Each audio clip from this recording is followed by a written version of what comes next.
तुम्हें तो अदालतें एडवांस में जमानतें देती थी, अगर तुम चोर नहीं हो तो क्यों नहीं अदालतों में पेश हो। उमर अयूब का सेक्रेटरी पहली दफा उन वकीलों को लेके गया। हज़ारा में गद्दार भी मौजूद है। हमारे स्पीकर साहब, हमारे वज़रा साहिबान, वो इंटरचेंज एक मोटरवे का एबटाबाद शहर को नहीं दे सके। मनसब पे अवाम की ताकत से कोई मुंतखब होके आता है तो वो फिर सबका मुश्तरका नुमाइंदा होता है। लेकिन मुझे अफसोस से कहना पड़ता है, हमारे यहाँ नायब सदर साहब जो तंजीम के हैं उन्होंने भी बात की, और इससे पहले बहुत से क्याल कुंज, औरश कॉलोनी, मुख्तलिफ इलाकों में जो गलियात, शेरवान, मानसरा से लोग आए हुए हैं, पिछली रजीम के जो साहिब इक़्तिदार लोग थे, जब भी हमारे लोग कामों के सिलसिले में उनके पास जाते थे, या तो वो ये कहते थे कि अपना शनाख्ती कार्ड बताओ, मुस्तकिल पता देखते थे, या ये कहते थे कि आप हमारे वोटर नहीं हैं, आप जिनको वोट देते हैं उनके पास कामों के लिए जाएं। तो ये बड़ी कमज़रफ़ी थी। पिछली दफ़ा जब हमारी हुकूमत आई तो एबटाबाद के इन सारे इलाकों में जो गलियात के लोग थे, लोअर गलियात के लोग थे, शेरवान के लोग थे, मुख्तलिफ इलाकों से जो यहाँ आके रहायश पजीर थे, उन सब के गैस के भी मसले थे, बिजली के भी मसले थे। लेकिन उनको सिर्फ इसलिए उनके बुनियादी हक से महरूम रखा गया कि उनकी वोट जो वो अपने अपने इलाकों में थी। तो मैं समझता हूँ जब अल्लाह ताला इक़्तिदार दे, इज़्ज़त दे, फिर आपको वज़ारत मिले, साहिब इक़्तिदार आप हों, तो आपकी इस वज़ारत का, आपकी इस इमारत का आपके पूरे इलाके के लोगों को फ़ायदा होना चाहिए। आज 1 साल के अरसे में अल्लाह के फजल करम से जो 2017-18 में हमारे तरक्याती कामों के मुस्लिम लीग के मंसूबे थे, जो पाकिस्तान की तरक्की के मंसूबे थे, और एक साजिश के तहत एक जमात को, एक टोले को मुसल्लत किया गया, उनके साथ सारे लोटे मिलाए गए इस पाकिस्तान के, और उस तरक्की को रोका गया। तो ज़िला एबटाबाद की तरक्की भी रुकी मेरे भाइयों। ये जो आपकी सड़क है जिस पे आज आप देख रहे हैं 60-70 करोड़ रुपए वो हमने दिए हैं, चंबा पुल से ऊपर काम शुरू है। इंटरचेंज के आगे और पीछे अगर आप देखें, इस तरह लगता है कि किसी कच्ची सड़क पे आप जा रहे हैं। ये हालत हो गई है पिछले 4 सालों। अरबों रुपए की एबटाबाद शहर के लिए मुस्लिम लीग के दौर में एक स्कीम रखी गई थी, जिसमें अड्डे से लेके बलोच चौक तक एलिवेटेड पोर्शन था। वो मंसूबा वहीं का वहीं पड़ा रहा। अब अल्हम्दुलिल्लाह हमने दोबारा उसकी PSDP में मंजूरी दी, लेकिन बदकिस्मती से सैलाब की वजह से जो फ्लड आया, उस मंसूबे पे इस साल अमल नहीं हुआ। इंशाअल्लाह जुलाई से खुदा के फजल करम से ज़िल एबटाबाद शहर की ट्रैफिक के मसले के हल के लिए 14 अरब रुपए के मंसूबे से इंशाअल्लाह ताला हम काम शुरू करेंगे। वो पिछले साल मंजूरी हुई, उसके लिए 4.25 अरब लैंड एक्विजिशन के लिए एलोकेशन भी हो गई थी, लेकिन सैलाब की वजह से वो रुकी। ये मोटरवे के साथ एक इंटरचेंज मुस्लिम लीग ने मंजूर किया था। 4 सालों में एबटाबाद के मेरे भाइयों, ये पिछली हुकूमत, हमारे स्पीकर साहब, हमारे वज़रा साहिबान, वो इंटरचेंज एक मोटरवे का एबटाबाद शहर को नहीं दे सके। इंशाअल्लाह ताला 2.25 अरब रुपए का वो इंटरचेंज 1 माह के अंदर अंदर इंशाअल्लाह टेंडर होगा। ये मेरा हल्का नहीं है, ये मेरा हल्का नहीं है, लेकिन ये गैरतमंद जो बैठे हैं ये मेरे हैं, और मैं इनकी वजह से आज इज्जत के मुकाम पर खड़ा। हज़ारा कंपनी का मामला पिछली हुकूमत में हमने मंजूरी करवाई थी, और PTI ने इसको रोका था। 4 साल उनके उमर अयूब साहब ने यहाँ गैस के मंसूबे बंद किए, जहाँ बहुत सी इंतकामी कार्रवाइयाँ की। हमारे लोअर गलियात के यहाँ दोस्त बैठे हैं, बांडी मेरा, सारे इलाके से बैठे हैं। सिरबन्ना से आई साहब हैं। आज के इस प्रोग्राम की सदारत ये सारे साहब हैं इस चीज़ के। अदरीस खान मेरा छोटा भाई है, वो भी बैठा है। खुसूसन अभी ये पहुंचे हैं मेरे शहजादे पैसे के दोस्त पहले उनको रोका गया। मैं इनको भी यहाँ पर वेलकम कहता हूँ। मेरा एक दोस्त हज़ारा कंपनी टोला यहाँ पर सजाद भाई इस अहमियत को बहुत से लोग समझते हैं। इसने आपके एक जलसे में वो ये खुदा के फजल करम से सूबा हज़ारा की बुनियाद है। रफीक टोला के नाम पे और इसकी मंजूरी हमने ले ली है कि जिसको आज पेशावर से लोग उठ के 3 उसमें स्टे हैं। एक साजिश के तहत वो हमारा हक हमें नहीं मिल रहा। हज़ारा डिवीज़न की मोटरवे के बाद जो नवाज शरीफ साहब ने और मुस्लिम लीग ने आपको तोहफा दिया था, आप सब मौजूद थे उस जलसे में। हज़ारा मोटरवे के बाद अगर कोई बड़ा मंसूबा है तरक्की का तो वो हज़ारा इलेक्ट्रिक कंपनी का मौका। आज 7000 नौकरियां मेरे भाइयों, 7000 नौकरियां आपके लिए सिर्फ इस कंपनी के अंदर सेग्रीगेशन में हो चुकी हैं। और उन लोगों को पेटों में दर्द है जो हज़ारा को अपना हक लेने से रोक रहे हैं, जो हमेशा रुकावट बने हैं। और हरीपुर में जो स्टे लेने वाले लोग हैं, उमर अयूब का सेक्रेटरी पहली दफ़ा उन वकीलों को लेके गया है। हज़ारा में गद्दार भी मौजूद हैं जो अपनी हुकूमत में नवाज शरीफ साहब के, शाहिद खकान अब्बासी साहब की वक्त की मंजूरी हुई थी, लेकिन उसके बावजूद उस पर अमल दरामद नहीं करा सका 4 साल। आज जब वज़ीर-ए-आज़म ने नोटिफिकेशन किया, सेग्रीगेशन और बाकी प्रोसीजर शुरू हुआ, तो साजिद उसका सेक्रेटरी शमाइल भट्ट जो एडवोकेट जनरल था पीटीआई के दौर में, उसको अपनी गाड़ी में बिठा के हाई कोर्ट ले गया स्टे करवाने। ये तारीख है इन गद्दारों की। और उसके दौर में जो भी भर्तियां हुई हैं वो भर्तियां हज़ारा की पोस्टों पे पेशावर, डीआई खान और बन्नू के लोगों की, उसको शर्म नहीं आया इसमें। और आज मैं आपको फ़ख्र से कहता हूं कि हमने ऐसा कानून अल्लाह के फजल करम से अब बनाया है कि ग्रेड 14 से नीचे किसी ज़िले से बाहर का बंदा भर्ती इंशाअल्लाह वापडा में नहीं हो सकता।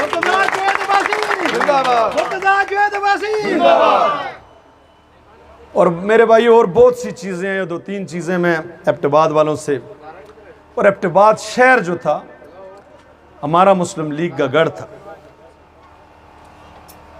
और मुस्लिम लीग की जो क़यादत है, जिसको हम अपना कायद मानते हैं, मियाँ मोहम्मद नवाज शरीफ, पाकिस्तान में अगर तरक्की और पाकिस्तान में अगर किसी ने मुस्तकबिल की उम्मीद अगर नज़र आती है तो सिर्फ वाहिद उस लीडर से आती है। उस लीडर की मौजूदगी में जो इज़्ज़त नवाज शरीफ ने हज़ारा डिवीज़न को दी, हमारे वज़राए आला दो रहे, हमारे पार्टी के कायदीन अगर इलेक्शन हार भी जाते थे तो नवाज शरीफ उनको जीते हुए लोगों से भी ज़्यादा इज़्ज़त देते थे, वजारतें भी देते थे और बड़ी बड़ी पोस्टें भी देते थे।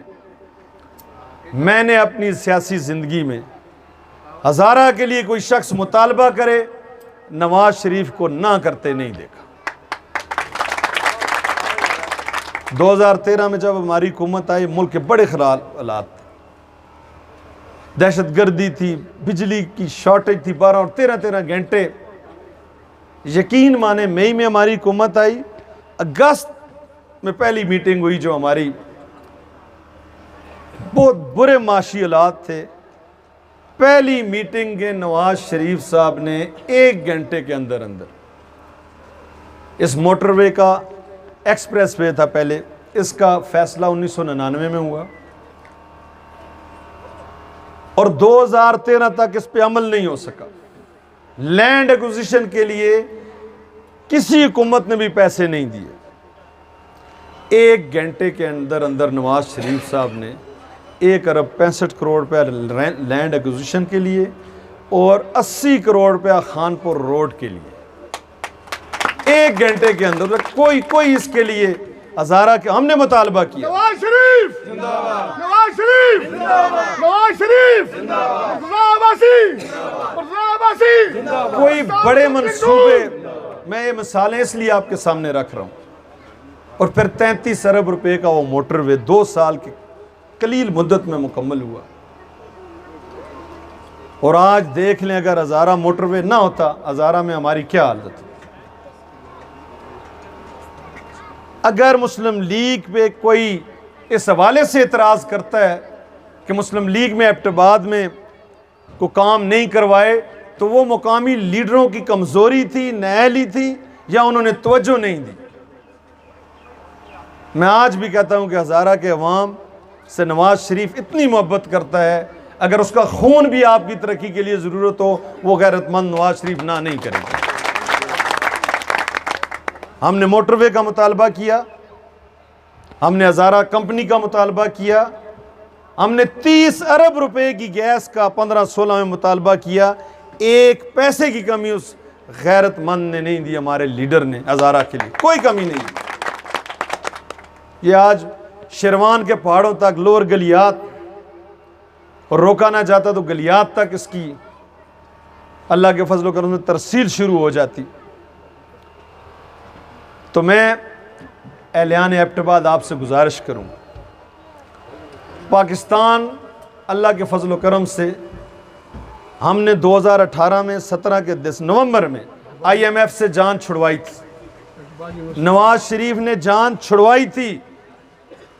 2018 के बाद IMF के साथ जो मुआहिदा हुआ है, मैं समझता हूं वो पाकिस्तान के साथ गद्दारी की गई है।